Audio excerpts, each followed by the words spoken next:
Salam sejahtera untuk teman-teman semua. Salam sejahtera untuk Ibu Siti Rohmi selaku pengampu mata kuliah seminar. Salam sejahtera juga untuk teman-teman yang lagi nonton video saya. Kali ini saya bikin video ini untuk memenuhi mata kuliah seminar yang berjudul Strategi Pengembangan Usaha Wisata Kuliner di The House of Raminten. Teman-teman tahu kan, dunia yang terus berkembang pesat dapat menciptakan para pekerja yang memiliki keahlian khusus dengan kesibukan yang luar biasa di era modern ini. Dampak yang terlihat sangat signifikan adalah kejenuhan dan stres akibat deadline pekerjaan yang menunggu. Juga perasaan bosan dengan hiruk pikuknya dunia pekerjaan. Hal ini membuat bidang pariwisata menjadi salah satu kebutuhan manusia yang tidak bisa dilewatkan begitu saja. Karena pada dasarnya berwisata dapat membuat pikiran manusia menjadi segar kembali, merefresh segala kejenuhan aktivitas yang dilakukan.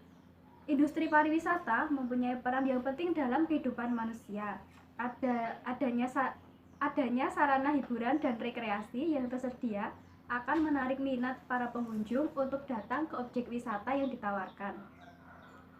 Penulis ingin memaparkan pendapat mengenai pengertian pariwisata menurut Undang-Undang Nomor 10 Tahun 2009 tentang Kepariwisataan, yaitu pariwisata adalah berbagai macam kegiatan wisata yang didukung fasilitas serta layanan yang disediakan masyarakat setempat, sesama wisatawan, pemerintah pusat, pemerintah daerah, dan juga pengusaha. Fasilitas yang termasuk dalam lingkup pariwisata terdiri dari 4 aspek, yaitu aspek MICE. 1.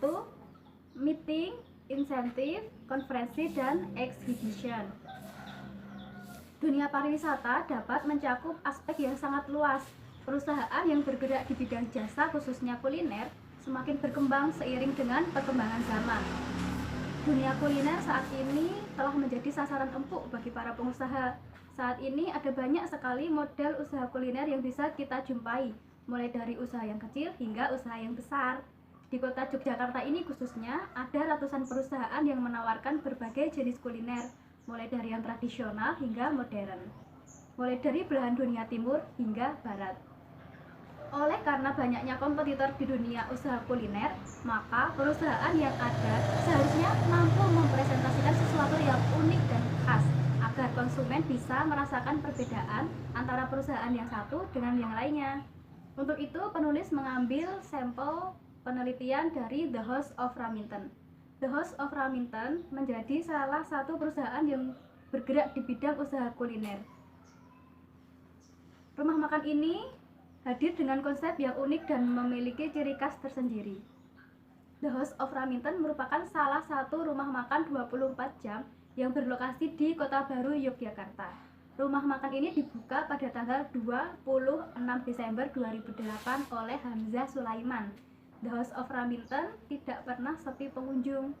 Keunikannya itu muncul ketika The House of Raminten berhasil mengkombinasikan konsep tradisional Jawa dengan modern.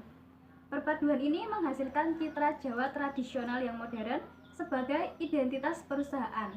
Konsep tradisional modern dapat juga dilihat dari beberapa aspek, seperti gaya bangunan dan interior, atribut seragam, aksesoris yang menunjang, hingga pelayanan. Selain melestarikan budaya Jawa, The House of Raminten menambahkan pula aspek modern agar segmen pengunjungnya semakin luas. Hal ini diyakini selain sebagai salah satu strategi marketing, juga sebagai bentuk ungkapan rasa cinta terhadap kebudayaan Jawa oleh sang pemilik Hamzah atau yang dikenal sebagai sosok Raminten. Bertandang ke restoran yang satu ini memang berbeda dengan restoran pada umumnya. Suasana Jawanya begitu kental terasa. Alunan gending Jawa mengalun tanpa henti.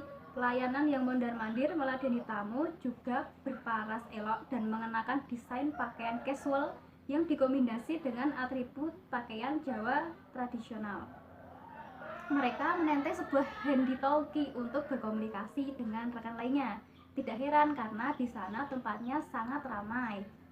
Satu lagi hal unik di tempat ini adalah tidak ada kasir. Proses pembayaran dilakukan sesaat setelah memesan makanan langsung kepada pelayannya. Hamzah menyajikan hidangan khas masyarakat Yogyakarta yang bahkan selama ini identik dengan masyarakat kelas bawah. Misalnya ada nasi kucing, itu dihargai dengan harga sama dengan kaki lima. Es kelapa yang banyak dijual di gerobak pinggir jalan disajikan dengan ukuran jumbo dan gelas cantik yang sangat besar. Menu-menu lainnya bahkan tidak saja menyenangkan perut tapi juga menggelitik perut. Sebut saja ada es perawan tancap, susu putih mulus, ayam koteka, dan es mustard. Es mustard isinya lemon sama serai. Dengan harga yang tergolong terjangkau, tak heran jika hampir setiap waktu rumah makan ini dipadati oleh pengunjung. Aksi tak biasa rumah makan ini juga terlihat dari beberapa tulisan di area ruang tunggu. Papan peringatan para tamu misalnya. Tertulis di sana, barang Anda, handphone, dompet, sisir, kacamata, tas, jaket, supaya jangan sampai ketinggalan. Kemudian ada juga tulisan maaf mengganggu karena kami lulusan SLB. Raminten tampaknya tak ingin para tamunya antri menunggu dengan perasaan yang bosan. Sebagai salah satu restoran terfavorit di Yogyakarta, The House of Raminten melayani tamunya selama 24 jam sehari. Hampir setiap hari antrian tamu tak kunjung reda. Ketika kita mencoba memasukkan keyword pencarian di Google tentang 10 tempat wisata kuliner favorit di Jogja, The House of Raminten selalu masuk ke dalamnya. Ada banyak jumlah blog yang mengulas tentang keunikan tempat ini. Para netizen juga mengulas bahwa The House of Raminten telah menjadi salah satu ikon kuliner di kota Yogyakarta. Lanjut ke slide berikutnya. Fokus penelitian. Penulis membuat fokus penelitian yang terfokus kepada masalah mengenai strategi pengembangan wisata kuliner di The House of Raminten.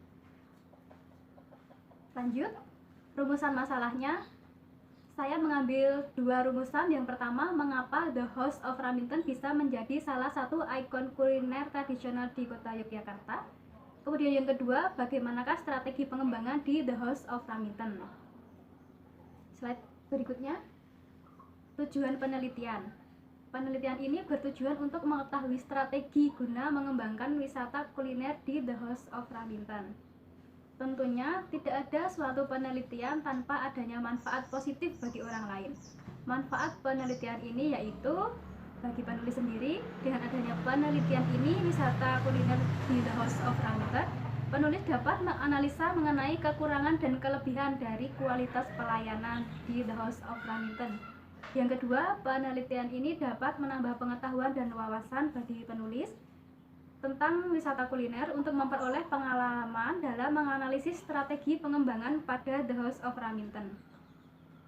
Ada juga manfaat bagi pembaca atau yang saat ini mendengarkan. Ini juga menjadi manfaat untuk para pendengar, yaitu penelitian ini dapat memberikan informasi secara tertulis maupun sebagai referensi mengenai wisata kuliner, tepatnya mengenai The House of Raminten. Menuju ke landasan teori. Ada 4 teori yang akan saya tuangkan dalam penelitian saya. Yang pertama, ada teori mengenai pengertian pariwisata.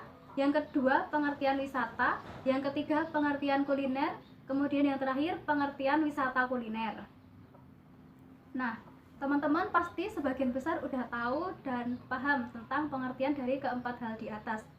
Jadi langsung aja lanjut ke slide berikutnya. Slide berikutnya, penelitian terdahulu. Penelitian ini dilakukan tidak terlepas dari penelitian terdahulu sebagai bahan perbandingan dan kajian. Peneliti mengambil 5 penelitian terdahulu sebagai bahan acuan dan bahan perbandingan dalam penelitian ini. Adapun hasil penelitian yang dijadikan acuan dan bahan perbandingan dalam penelitian ini adalah: yang pertama, ada jurnal yang berjudul Penerapan Bauran Pemasaran di The House of Raminten Yogyakarta. Peneliti yang bernama Mutiara Nugrahaini dan Anwar Rofi Latifah. Penelitian ini menyebutkan bahwa penerapan bauran pemasaran di The House of Raminten Yogyakarta diketahui pada aspek produknya 67% baik, aspek price 50% sangat baik, aspek promotion 83% kurang baik, aspek place-nya 80% kategorinya baik, aspek people-nya 100% sangat baik, aspek proses 100% sangat baik, aspek physical evidence 67% sangat baik. Kemudian tanggapan konsumen terhadap penerapan bauran pemasaran di The House of Raminten Yogyakarta. Menurut tanggapan konsumen diketahui pada aspek produknya 63,40% baik, aspek price-nya 63,56% baik, aspek promotionnya 61,25% baik, aspek place-nya 61,11% baik, aspek people 68,71% baik, aspek prosesnya 69,30% baik. Yang terakhir aspek physical evidence 73,45%-nya baik. Untuk penelitian yang kedua, saya mengambil penelitian dari Janihari Parsada pada tahun 2017 yang berjudul The House of Raminten sebagai ikon kuliner tradisional di Yogyakarta. Berikut ini akan disampaikan beberapa hal sebagai kesimpulan yang merupakan jawaban dari pertanyaan penelitian The House of Raminten sebagai ikon kuliner tradisional di kota Yogyakarta, yaitu yang pertama, proses perubahan dari angkringan sederhana menjadi resto tradisional modern. Perubahan dari The House of Raminten dari angkringan sederhana menjadi restoran tradisional modern bukanlah merupakan sesuatu yang terencana dari awal, melainkan bentuk respon terhadap permintaan konsumen yang terus meningkat dan kepiawaian yang Raminten membaca kondisi pasar. Pada dasarnya tidak ada konsep khusus dalam pendirian kedai ini. Konsep yang ada sampai sekarang terus mengalami perkembangan penyesuaian permintaan pasar dari konsumen. Jadi bisa dibilang bahwa konsep kedai ini cenderung dinamis atau mengikuti perkembangan dan permintaan pasar. Kemudian kesimpulan yang kedua, The House of Raminten sebagai ikon kuliner tradisional di Yogyakarta dianggap para netizen sebagai salah satu ikon kuliner tradisional di kota Yogyakarta karena beberapa hal. Yang pertama, banyak keunikan yang bisa ditemukan saat berkunjung ke sana. Kedua, cita rasa makanannya tinggi. Ketiga, harganya relatif murah. Keempat, menunya khas angkringan dan kedai jamu.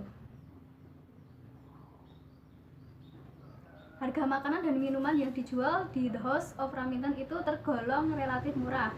Produk makanan dan minuman yang dijual oleh The House of Raminten selain memiliki keunikan, rasa yang enak, bentuk penyajian yang menarik, juga kebanyakan berasal dari makanan dan minuman yang bernuansa kearifan lokal yang bercorak Yogyakarta. Kepuasan konsumen merupakan hal yang terpenting bagi The House of Raminten. Untuk penelitian yang ketiga, saya mengambil studi pengendalian mutu di The House of Raminten Yogyakarta oleh peneliti yang bernama Ananda Isabella Dwi Aisyah dan Sofian Grastina Putri yang berjudul Upaya Strategi Pemasaran dalam Menciptakan Kepuasan Pelanggan. Langsung saja kesimpulan dari penelitian yang dilakukan oleh Ananda Isabella Dwi Aisyah dan Sofian Grastina Putri, yaitu yang pertama, image yang muncul dari restoran The House of Raminten merupakan kumpulan dari simbol-simbol dan artefak-artefak secara visual yang unik dan istimewa. Yang kedua, kekuatan dari identitas perusahaan dilakukan sebagai strategi dalam membentuk image. Yang ketiga, manajemen tidak melakukan riset untuk melihat bagaimana perkembangan dari strategi, tetapi pihak manajemen hanya mengandalkan dari segi kuantitasnya, yaitu tingkat kepadatan pengunjung. Konsep Jawa yang hadir secara sengaja dijadikan refleksi dari penampilan budaya organisasi dari restoran The House of Raminten, yaitu secara attitude, ritual, sosialitas, dan enkulturasi yang mempermudah mengukur perusahaan ini. Di dalam penampilan budaya organisasi dari restoran The House of Raminten mengalami perubahan budaya secara perlahan, yaitu dengan konsep Jawa kuno menjadi tradisional restoran with modern look. Dari kesimpulan yang didapatkan, metode yang digunakan dalam meningkatkan kepuasan pelanggan yakni metode dan strategi dalam implementasi nilai budaya Jawa. Penelitian yang keempat, saya mengambil penelitian oleh Doni dan Polira pada tahun 2012 yang berjudul Strategi Marketing Public Relation Cafe The House of Raminten dalam mempertahankan loyalitas pelanggan. The House of Raminten merupakan tempat makan yang mempunyai konsep penggabungan antara unsur tradisional Jawa dan unsur modern, serta unik dan elegan. Berbagai keunikan yang ditawarkan antara lain harga yang sangat kompetitif. Dari Rp1.000 pun konsumen bisa menikmati nasi kucing di atas piring yang disajikan secara unik. Penelitian ini bertujuan untuk mengetahui dan mengevaluasi bagaimana strategi yang digunakan oleh pihak marketing public relation The House of Raminten dalam mempertahankan loyalitas pelanggan, di mana hal ini dilakukan untuk menghadapi persaingan yang cukup ketat di bidang usaha makanan di Yogyakarta. Jenis penelitian yang dilakukan adalah penelitian kualitatif, menggunakan metode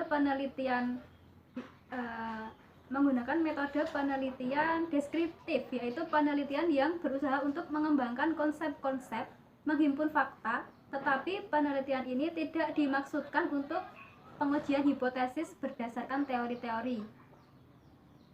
Data penelitian ini diperoleh melalui wawancara, observasi, dan studi pustaka. Data yang diperoleh dianalisis secara kualitatif dan disajikan dalam bentuk uraian yang disusun secara detail dan sistematis. Hasil penelitian ini adalah strategi yang dipakai oleh marketing public relation dari The House of Raminten menggunakan 3 taktik, yaitu pull strategy digunakan untuk memperkenalkan produk-produk dari The House of Raminten. Kemudian push strategy digunakan untuk mendorong dan merangsang peningkatan angka penjualan dengan membuat inovasi baru dalam produk yang ditawarkan. Yang ketiga, push strategy yang dilakukan oleh The House of Raminten adalah melakukan kegiatan-kegiatan yang bersifat partisipasi, menjadi sponsorship dan mengadakan event tertentu. Bentuk dan alat kegiatan yang dilakukan di The House of Raminten dalam upaya mempertahankan loyalitas pelanggan adalah dengan menggunakan pendekatan personal, menggunakan alat-alat pendukung komunikasi pemasaran yaitu advertising, sales promotion, public relation, dan word of mouth. Strategi ini dilakukan dengan mengetahui kebutuhan pasar dan melihat persaingan yang ada dengan tujuan untuk mempertahankan loyalitas pelanggan dan mendapatkan pelanggan yang baru. Untuk penelitian yang terakhir, saya mengambil penelitian yang dilakukan oleh karya Nur Azhari pada tahun 2014 yang berjudul Penggunaan Important Performance Analysis pada tingkat kualitas layanan di rumah makan The House of Raminten di Kecamatan Gondokusuman, Yogyakarta. Hasil penelitian ini untuk tingkat kepuasan didapatkan bahwa tingkat kepuasan konsumen di The House of Raminten telah berada pada kategori puas. Jika dilihat dari tiap dimensi, menunjukkan bahwa dimensi tangible memberikan kontribusi dengan skor 7.392 dan kontribusi terkecil yaitu dimensi empati dengan skor 6.830. Sedangkan hasil dari analisis important performance menunjukkan bahwa semua atribut kualitas layanan yang berjumlah 20 masuk pada kuadran kedua. Hal ini berarti bahwa konsumen menganggap penting semua atribut tersebut dan kinerja The House of Raminten telah memberikan pelayanan yang tinggi. Untuk slide yang terakhir, bab ketiga, metode penelitian. Metode dan desain penelitian. Dalam penelitian ini, peneliti menggunakan metode deskriptif dengan analisis dan kualitatif. Hasil temuan data secara kualitatif diperoleh sumber sekunder. Beberapa jurnal dan penelitian terdahulu yang mengambil lokasi penelitian di The House of Raminten. Teknik cuplikan ini menggunakan teknik cuplikan sampling, diambil untuk mewakili informasi dengan kelengkapan dan kedalamannya, mengaruh pada generalisasi teoritis. Kemudian untuk sumber data, penelitian ini menggunakan metode penelitian sekunder karena data yang diperoleh berasal dari data kualitatif yang sudah ada sebelumnya, guna menemukan permasalahan baru atau dapat juga mengkaji hasil penelitian terdahulu. Data sekunder, untuk memperkuat data ini, peneliti mengambil sejumlah buku, brosur, dan website sebagai sumber informasi. Untuk teknik pengumpulan data, dalam penelitian ini metode pengumpulan data yang digunakan adalah data sekunder. Data sekunder pada umumnya digunakan oleh peneliti untuk memberikan gambaran tambahan, gambaran pelengkap, ataupun untuk diproses lebih lanjut. Dalam metode pengumpulan data sekunder, observator tidak meneliti langsung, tetapi Data didapatkan berasal dari media massa. Media massa di The House of Raminten, peneliti mengumpulkan data dari berbagai media seperti media cetak, ada surat kabar, majalah, buku, dan buletin. Kemudian media elektronik, ada televisi, radio, video. Kemudian dari media online, peneliti mengambil dari media massa online, media internet, dan media berbasis internet. Peneliti juga mengambil dari hasil penelitian individual peneliti lain. Jadi selain media massa, ada juga hasil penelitian individual peneliti lain. Ada juga nanti penelitian kepustakaan, tapi saya akan bahas hasil penelitian individual peneliti lain dulu. Jadi penelitian mengenai House of Raminten juga mengacu pada penelitian terdahulu yang telah dikaji sebelumnya oleh para peneliti sebelum meneliti The House of Raminten. Kemudian penelitian kepustakaan, upaya pengumpulan data dengan penelitian kepustakaan ini ditunjukkan untuk mengetahui berbagai pengetahuan dan karya yang pernah dicapai oleh para peneliti pendahulu. Bagaimana usaha mereka meneliti dan menemukan apa yang sekarang dianggap sebagai hal yang biasa saja. Dengan penelitian kepustakaan, peneliti belajar melatih dirinya untuk mengatasi masalah-masalah yang rumit. Bagaimana mengekspresikan semua bahan dari bermacam-macam sumber tersebut yang mungkin mengandung sudut pandang yang berbeda-beda atau bahkan terkadang bertentangan menjadi suatu karya yang terseleksi. Di samping itu, pengumpulan data melalui penelitian kepustakaan ini akan melatih peneliti untuk membaca kritis segala bahan yang dijumpainya. Mereka yang belum memiliki pengalaman atau dasar pengetahuan yang kuat akan beranggapan bahwa semua tulisan yang dibacanya dapat dipercaya. Untuk keabsahan data, adapun uji keabsahan data yang dilakukan oleh peneliti yaitu credibility, transferability, dan dependability. Yang pertama ada credibility, difokuskan pada pengujian terhadap data yang telah diperoleh dari The House of Raminten. Data yang diperoleh dari berbagai sumber yang mendukung dalam penelitian ini. Setelah melakukan pengamatan di The House of Raminten, secara langsung maupun secara tidak langsung, maka dapat diperoleh data yang secara otomatis dapat dipertanggungjawabkan dengan benar. Yang kedua, transferability, merupakan validitas eksternal dalam penelitian kualitatif. Validitas eksternal menunjukkan derajat ketepatan atau dapat diterapkan hasil penelitian ke populasi di mana sampel tersebut diambil. Menurut pendapat dari Sugiono pada tahun 2007 di bukunya halaman 276. Yang terakhir, dependability. Peneliti melakukan audit terhadap proses penelitian dengan cara auditor yang independen mengaudit keseluruhan aktivitas yang dilakukan oleh peneliti saat melakukan penelitian. Dimulai ketika peneliti merumuskan pokok masalah, terjun ke lapangan, memilih sumber data, melaksanakan analisis data, melakukan uji keabsahan data, sampai pada saat peneliti membuat laporan hasil pengamatan. Terima kasih.